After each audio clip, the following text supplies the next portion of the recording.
Bonjour, Isabelle Trombert, fondatrice du réseau de spa AIMSA et de l'école du même nom. Aujourd'hui, je vous montre comment on met en œuvre un bon massage des fessiers. Parce que souvent, les professionnels ont l'habitude, une fois qu'ils veulent masser l'arrière des jambes de la personne, de replier la serviette qui va s'arrêter mi-cuisse et du coup ne masse pas les fessiers parce que dans notre métier, cela ne se fait pas de glisser la main sous la serviette. Par conséquent, dans une autre vidéo, je vous ai montré comment est-ce que l'on fait ce draping-là, comment est-ce qu'on fait pour installer le client de cette façon-là. Ainsi, cela me permet, en m'ajustant, de pouvoir avoir bien accès aux fessiers. C'est très important pour les personnes qui font du sport ou qui peuvent avoir des tensions dans les fessiers, les femmes pendant les périodes des règles, ou parce que le métier est très sédentaire assis sur une chaise. Donc ce sont des pratiques importantes à ne jamais négliger et oublier dans un massage professionnel. Donc j'ai pu, si je le souhaite, au début, pratiquer le massage des mollets en étant la jambe repliée de cette façon-là. Ensuite, dans la mise en œuvre de mon massage, j'ai pu masser les ischio-jambiers, les muscles de l'arrière des cuisses, semi-membraneux et semi-tendineux, qui sont ici. Maintenant, je vais poursuivre ma pratique au niveau des fessiers. Je me posture pour pouvoir mettre de l'intensité en fente et le dos bien droit. Je vais travailler non pas de cette façon-là, les bras pliés, je vais travailler les bras tendus. En travaillant ainsi, les bras tendus, cela me permet de pouvoir donner toute la puissance en gardant les poignets dans l'axe, surtout ne jamais venir casser le poignet, sinon je me blesse. Je travaille de cette façon-là, les doigts et les pouces relâchés et le poignet dans l'axe. Pour masser les fessiers, j'ai 3 repères. Premier repère, le trochanter, qui est l'os de la hanche, ici. Deuxième repère, je sens le rebord de mon sacrum. Troisième et dernier repère, ça va être l'ischion, l'os qui fait du mal quand j'ai fait trop de vélo, qui est ici. Donc j'ai 3 repères qui sont là. Et c'est au centre, dans le creux qui est au centre de ces 3 repères, que je sais que je vais pouvoir prendre des appuis au niveau de ma pratique, de ma puissance, pour venir détendre les fessiers. Donc des massages glissés, alternés. Ça peut être des percussions, des frictions.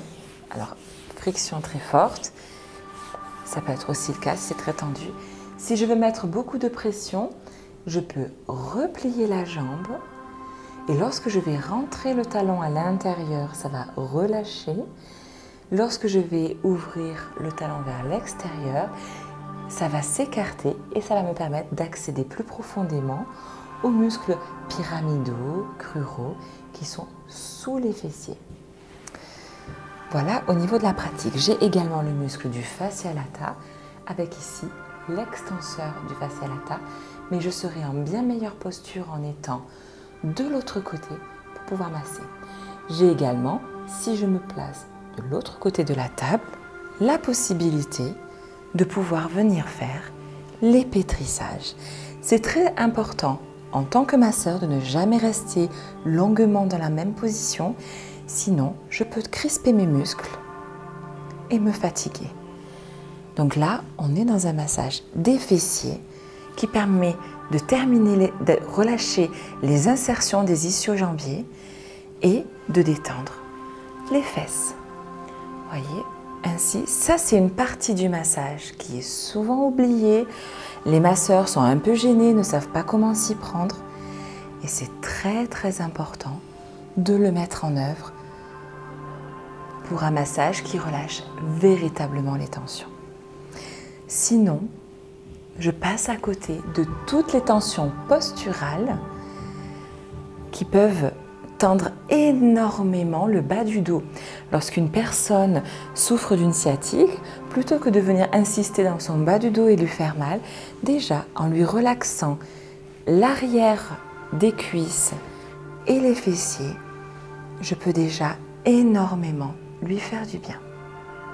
Dernière posture, lorsque l'on vient masser les fessiers en se plaçant, positionnant au-dessus de la personne, vers sa tête, là, je peux avoir toutes les pressions et toute l'intensité pour les mouvements qui viennent au niveau du haut du fessier. Donc, je prends appui sur la crête iliaque qui est ici. Et là, je peux avoir toutes les manœuvres de glisser vers le bas. Donc, avec mes pouces, en exerçant des pressions avec les pouces, en travaillant avec les pouces, je peux aller chercher les tensions profondes ou je peux travailler avec les poings en pression glissée. Ce qui fait énormément de bien aux personnes qui peuvent souffrir d'une sciatique. Donc là, je suis guidée par mes repères osseux, ils sont toujours là, mes repères osseux, et je me glisse au creux de ces repères. Ici, par exemple, j'ai l'extenseur du fascia lata qui peut être très tendu, surtout chez les skieurs, puisque le fascia lata, c'est ce qui me permet de garder les jambes dans leur axe et de les resserrer à l'intérieur. Donc le fascia lata, c'est vraiment l'axe de la jambe. Donc toutes les manœuvres de sport qui demandent, comme la course à pied, la marche, d'avoir les jambes bien axées, vont venir solliciter l'extenseur du fascia lata qui est ici. Voilà, donc vous connaissez les 3 postures pour venir pratiquer un bon massage des fessiers. Donc ceci est un massage de base. Bien sûr, on peut travailler au niveau des percussions, au niveau des frictions. Tout cela est un massage de base. En formation à IMSA, vous apprenez des manœuvres beaucoup plus techniques qui vous permettent d'aller plus loin. Merci et bon massage.